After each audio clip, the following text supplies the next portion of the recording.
দেখো, এবার আমি যে অঙ্কগুলো করাবো সেটা হচ্ছে ক্লাস সেভেনেরই, মানে নিজে করি একের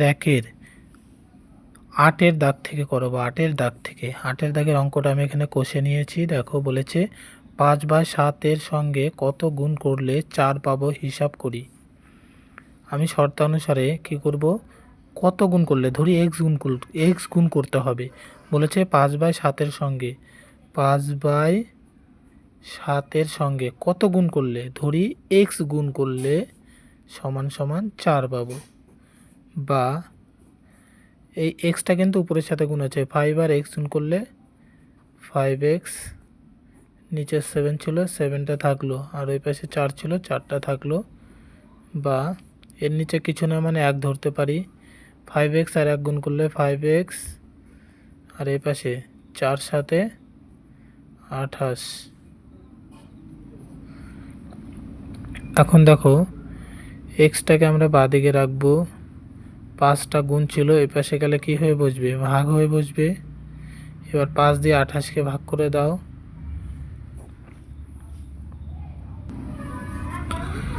5 5-এ 25। এবার বিয়োগ করো, 8 থেকে 5 বাদ দিলে 3, 3টা চলে যাবে উপরে, আর এই 5টা চলে আসবে নিচে। এটাই কিন্তু উত্তর।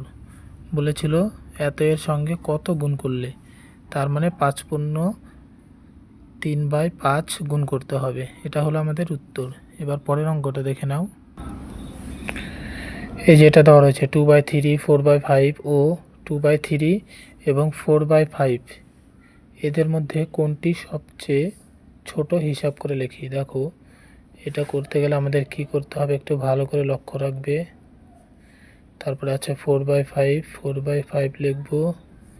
তারপরে এটা আছে 2/3 ইন্টু 4/5, 4 2 যা 8, 3 5-এ 15। এখন কি করব, এখানে দেখো 15 আসলো, তাহলে এখানে 5 আছে, এখানে 3 আছে, সবার নিচেই 15 নিয়ে আসবো। তার জন্য এখানে কত গুণ করতে হবে, 2/3, 3-এর সাথে কত গুণ করলে 15 হবে, 5 গুণ করলে উপরেও তাহলে 5 দিতে হবে। 5 দুগুণ 10, আর এ পাশে 3 5-এ 15। এটার কাজ শেষ, এবার এটার কাছে চলে যাও। 4/5 ইন্টু 15 নিয়ে আসতে হবে। 5-এর সাথে যদি 3 গুণ করি তাহলে তো 15 হবে। 4 3-এ 12, 5 3-এ 15। এটা তো করাই হয়ে গেছে, এটার মতো সবাইকে বানায় নিলাম। এখন বলো এখান থেকে সব থেকে ছোট কোনটা সেটা বের করতে বলছিল। তাহলে বলো এখানে সব থেকে ছোট কে আসলো। এটা 8/15, এখানে 12/15, 10/15, সবার নিচে 15 15 15, এখানে 10, এখানে 12, এখানে 8, তাহলে এটা সব থেকে ছোট। তাহলে উত্তর লেখার সময় লিখবে 2/3 ইন্টু 4/5 হলো সব থেকে ছোট।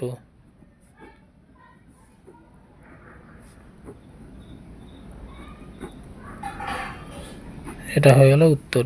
ঠিক আছে, দেখে না, একটু ভালো করে ধরলাম।